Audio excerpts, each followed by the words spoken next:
So, were you from a political family? Not at all. I mean, my family weren't interested in politics.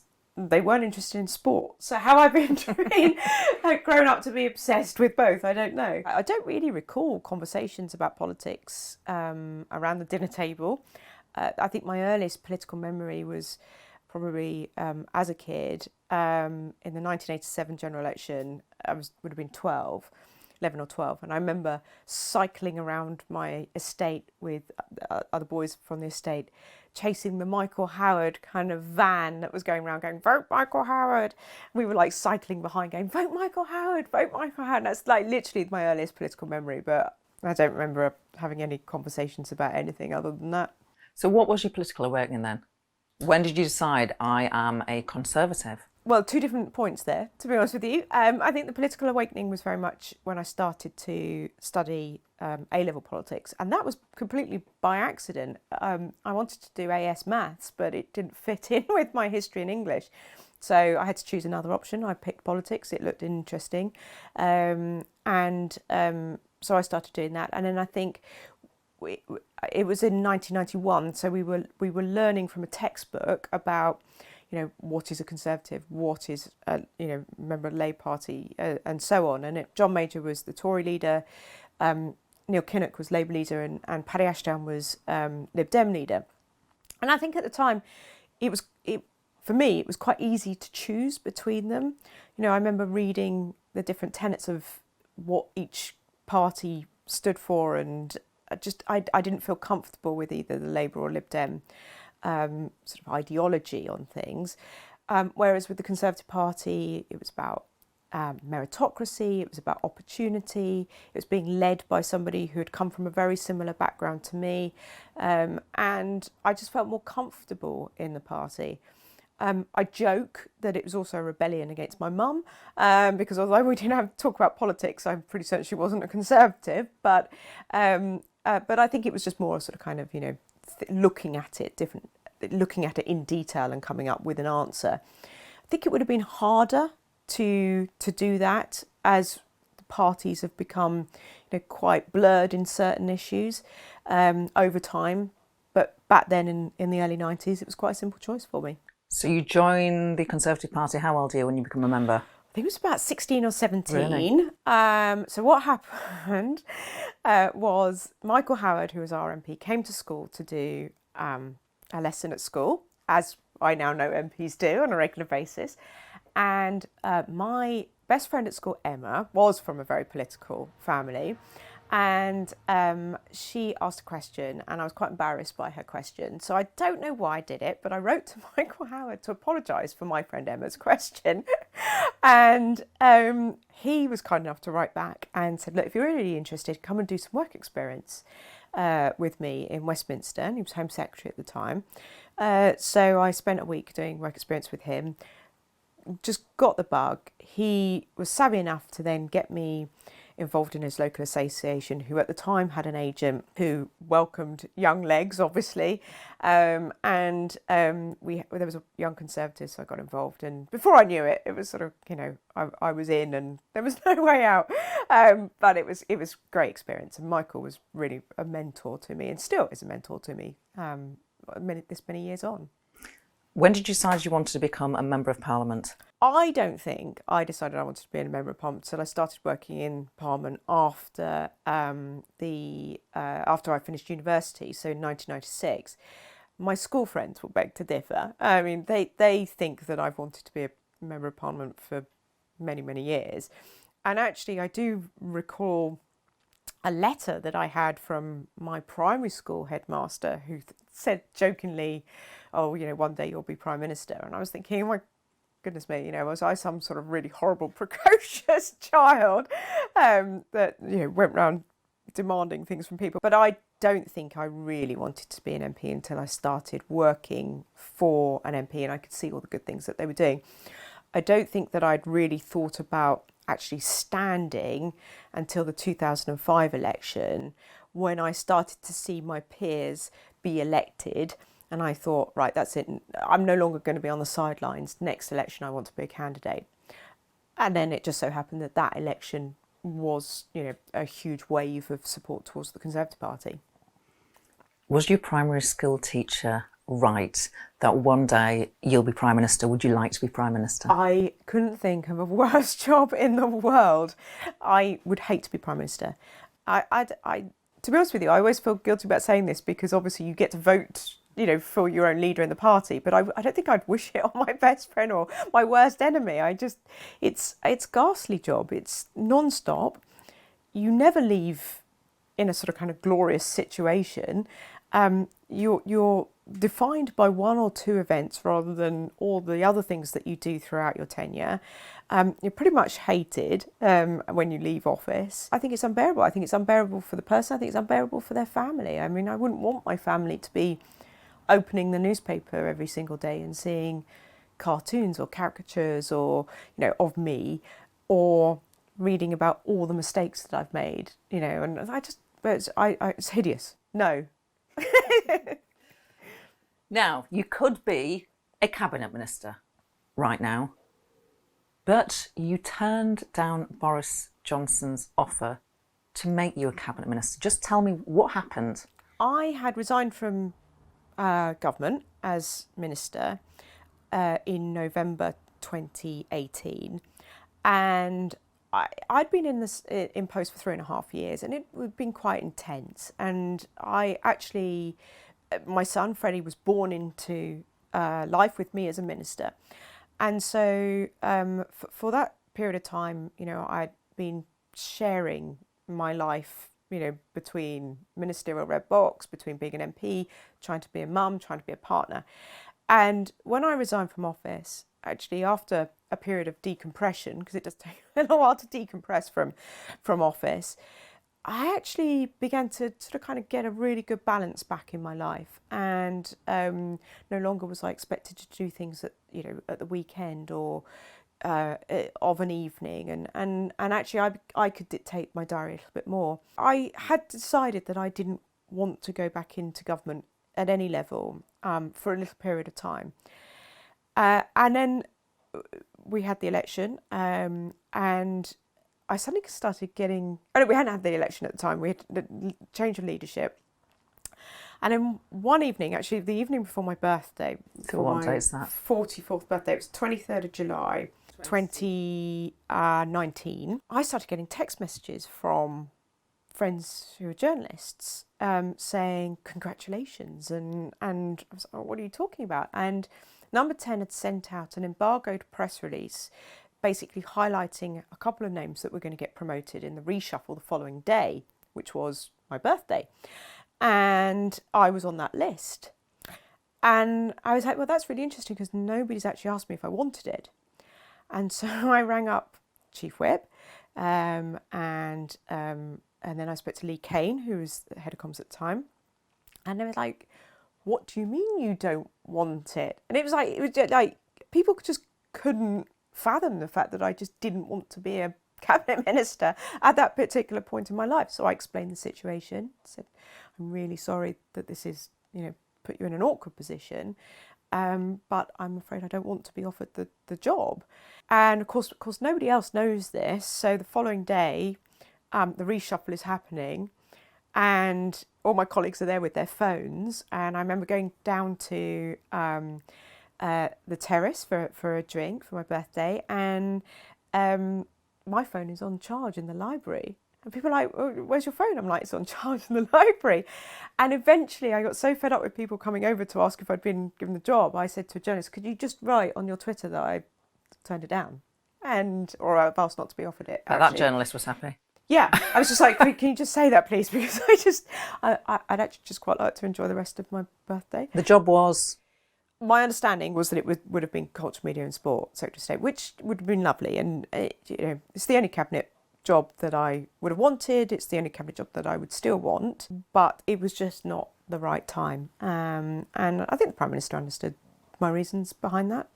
Do you have any regrets? No, not at all. Not at all? Not at all, because my son was due to start school the following September, and I just wanted to spend time with him. And I got to have a relatively, stress-free, apart from all the We'll other come on issues to, which yeah. I'll come on to. But I was at home and I was able to support him into his first year at school, and he's just gone back into his second year at school. So I don't think I can think of a single person, I don't know if you can, who has turned down the offer to be a British cabinet minister. I'm sure there must be, but I remember going on a radio interview afterwards, and I was being interviewed by a female presenter, and she said that she was really disappointed that I'd turned it down, that I was doing a bad thing for women, and where was my other half in all of this? And I remember sort of kind of being quite cross about it, because it kind of implies that ambition is about going up a ladder, and for me ambition is about doing a job well, and it's really difficult to do everything well when you have so many competing aspects of it. And as you know, being an MP is, it's a hard job, and it's a full-time job. And then when you've got another full-time job on top of that as a minister, and you have a full-time job of being a mum to a toddler, almost like a part-time job being a partner, it's really difficult. And actually I wanted to do certain things really well. I wanted to be and I still want to be a really good MP, and I want to be a really good mum. That to me is about what ambition should be about, not going up ladders and things like that. You've had your fair share of trauma, I guess, in recent years. Let's talk about the miscarriage that you had in 2015. What is it like having a miscarriage? It was hideous. I mean, it was hideous for various reasons. It's hideous from a medical perspective. I mean, it's just a horrible thing that happens, and it's heartbreaking. But it was also really hard because it was in the middle of a general election campaign, and you're expected to be out and about, you're expected to be on the streets, you're expected to have the smiley face and everything else, and I just couldn't physically do that. I think what was really hard as well is that we were so excited about it that we had told everybody, even though we lost the baby quite early, 9 weeks. We'd still told so many people. But people say don't tell people till 3 months for a reason, and we just couldn't help ourselves. And then you then had to tell everybody that you're not pregnant anymore, and that in itself was really hard. But there was a lot of positives that came out of that. In that, obviously, I now have Freddie and a rainbow child, and I think every child is precious, and you never think that they're not, but I think it's something magical when you have experienced a miscarriage to then get pregnant again, and then to carry that baby to full term and have the child. And I think it's we're blessed as a consequence of that. And in 2020, you're diagnosed with breast cancer. Tell me the moment that you were told that you had breast cancer. It was very surreal. It was in the back garden on the telephone because of COVID, but I'd found a lump. It was quite an obvious lump, so it was in my right and it was up the top here, and I'd been out for a 50-kilometre bike ride in the morning, and I'd come back and I'd had a shower and I still hurt, so I got into Freddie's bath before he did in the evening, and I said, Steve, I've got this lump, and he was like, that's definitely a lump, go and get it checked out. It was in between the two lockdowns, so I was back in London, so I had booked myself into a clinic. They're great, actually. There's no nonsense in these clinics, and it was just a case of, that doesn't feel right. Let's go and have a look at it on the ultrasound and a mammogram. And it's like, no, it doesn't look right. And now I don't know anything about it. Were you on your own? Yes, you had to be, because it was COVID. The consultant was pretty matter-of-fact with me and just said, no, it looks highly likely. So every part of you wants her to say, I'm sure it's going to be fine, and give you all these statistics about for every 100 mammograms, only 2 turn out to be cancer, blah, blah, blah. But no, she was just like, very much, actually, no, it's highly likely. And then I was returned back into the NHS, and the consultant rang me and said, actually it is cancer, and explained exactly what kind of cancer it is. And then there's sort of kind of little things that you cling on to. So there's lots of different types of breast cancer. Mine was a breast cancer that is very curable. So I remember standing in the garden, it was quite hot, one of those nice days that we had last year, saying to my consultant, So it's a good kind of cancer then. And you can hear us sort of thinking, yeah, yes, as cancer goes, it's sort of kind of one that is curable, not treatable, curable. So I had to have 2 lumpectomies. I had a first lumpectomy and some lymph nodes removed, and then I had to have a second lumpectomy just to get some clearer margins around the original tumour, and what's called an axillary node clearance, just to try and remove any future spread to lymph nodes, and then the tumour was analysed. It was because of my age and various other factors, it looked like it was a high risk of recurrence. And so as a consequence, I had to have chemotherapy and radiotherapy. And now I'm on tablets for another 10 years, hormone suppressant type tablets. But it is what it is, and I'm still alive. And I still actually, it is a horrible thing to go through, but I take a lot of positives from it. It was caught early. It made me reassess my lifestyle. It made me reassess my priorities. Made me realise what is important in life, what isn't important in life. And so I don't resent having gone through this. I think it was, almost like a blessing to find it, and allows you to kind of look again at what the next 30, 40 years of your life are going to be like. What sort of changes did you make to your lifestyle? That's something you said that you changed your lifestyle as a result of getting breast cancer. Well, I wasn't allowed to change anything dramatically during treatment. The oncologist was very clear that he wanted to treat my body as the cancer found it. But after treatment finished, I've pretty much become full-time vegetarian. I'm not exclusively vegetarian, but I've definitely cut out probably 95% of meat from my diet. I've reduced my alcohol down to government guidelines of 14 units a week, which is actually only about 6 glasses of wine. And in Westminster, a lot of people would be sitting there at home saying, gosh, I don't have 6 glasses of wine in a week. But actually, a lot of people won't as well, particularly in the business that both of us work in. I've tried not to stress about things that don't matter. That don't matter. Try and maintain my stress levels, and I've upped my exercise. I am doing more exercise now than ever before. It's interesting what you say about alcohol, and Westminster is a boozy place, and I did my fair share. I don't really remember seeing you in the bars of the Commons. Was that a conscious decision? I would not say that I never went to the bars in the Commons, because that's not true, but I try not to drink in Westminster. I consider it my place of work. I just sort of kind of sit there and think, if I worked in Tesco's, I wouldn't go off and have a glass of wine in the canteen. That's not to say that I take some moral high ground about drinking in Westminster. I just think that I became quite upset and quite disillusioned by the number of people that were going through division lobbies, reeking of booze. Yeah.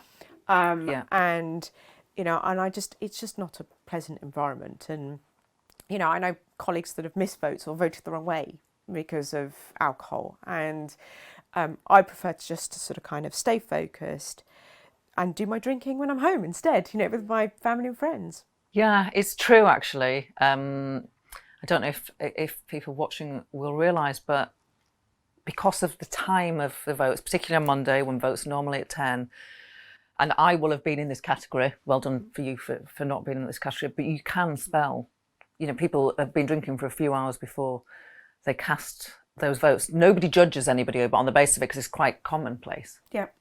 But yeah, you do wonder if there's too many bars in the House of Commons. Well, I mean, I think you can have the bars, but you can also have the other bits as well. I mean, it's frustrating that there's no kind of like coffee shops or juice bars or somewhere else that you could go and have. There's no well-being bar, if you like, where you can just go and have a green tea. Yeah. There's a lot of pressure, I think, as well, because it's a very social environment. I think one of the things that people don't realise, that a lot of business is done in the corridors of Westminster, in the dining rooms, in the tea. Not anything dodgy, but if you had a constituent who had a particular issue, you can talk to that minister, in Strangers Terrace or in the dining room or anything like that, and that's how it all works. And I think we've noticed that, I think, during the pandemic, where we've been able to work virtually, which has been a blessing in some ways, that we've managed to have, business and legislation continue. But part of it that's been lost is that one-to-one social interaction that you get with ministers or even the Prime Minister, because you're there physically with them.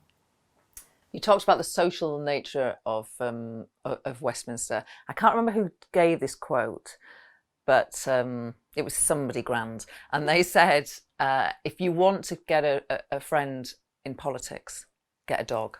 I mean, is it just...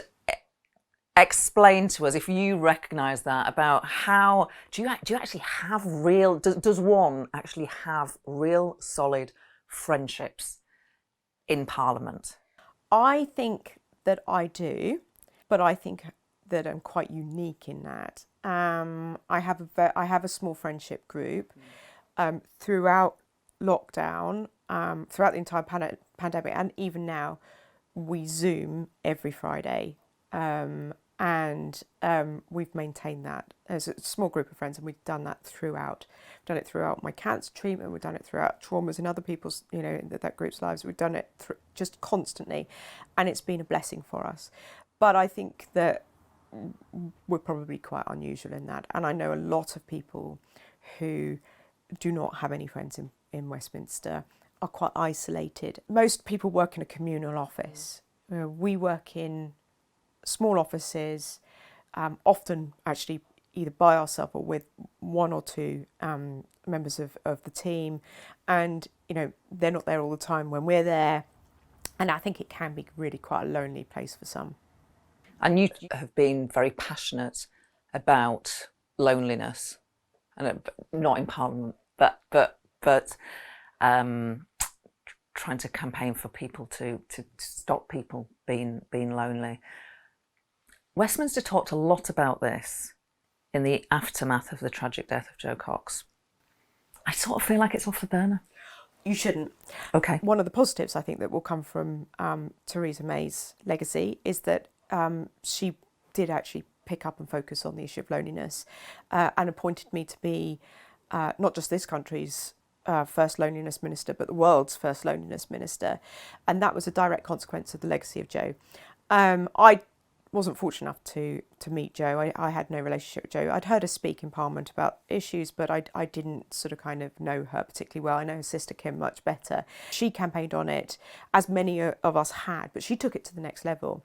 People like me in between, before Jo arrived in Parliament, were talking about older people being lonely, because that's such an easy place to go to.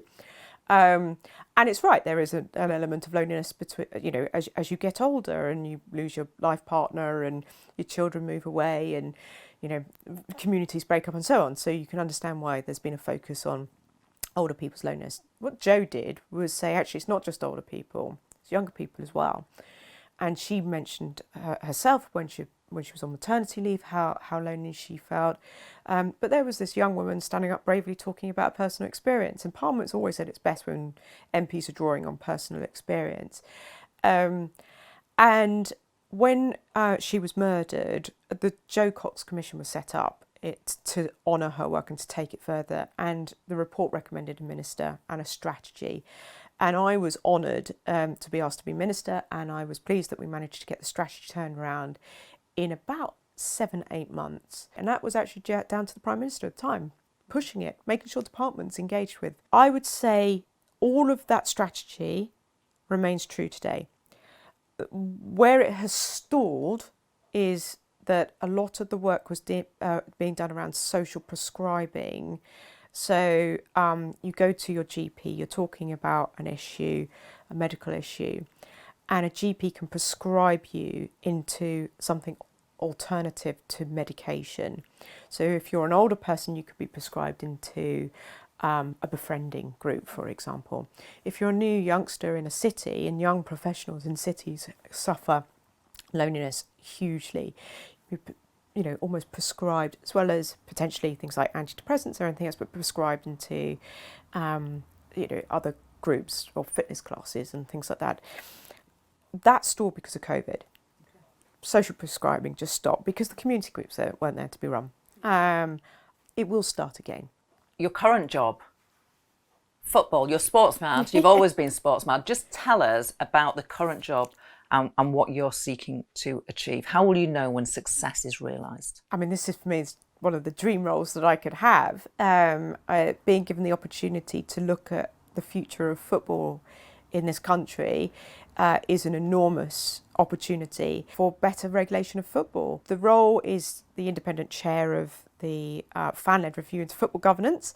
The job really is for me to try and come up with solutions to a lot of problems that have existed in football for a long time, such as really poor financial planning within clubs that lead to clubs just disappearing off the face of the earth. And we saw that most recently with Bury Football Club, Yeah. but we see it all the time with others. And there's a whole host of issues that are there. I've already published an interim report in which I've said that I'm minded to recommend an independent regulator, and the final report will come out in the autumn, which will probably be end of October, early November.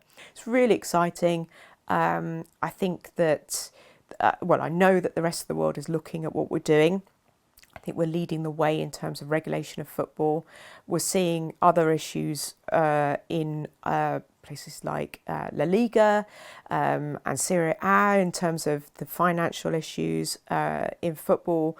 So we know that we are setting, or have the potential to set, best practice regulation for football from around the world.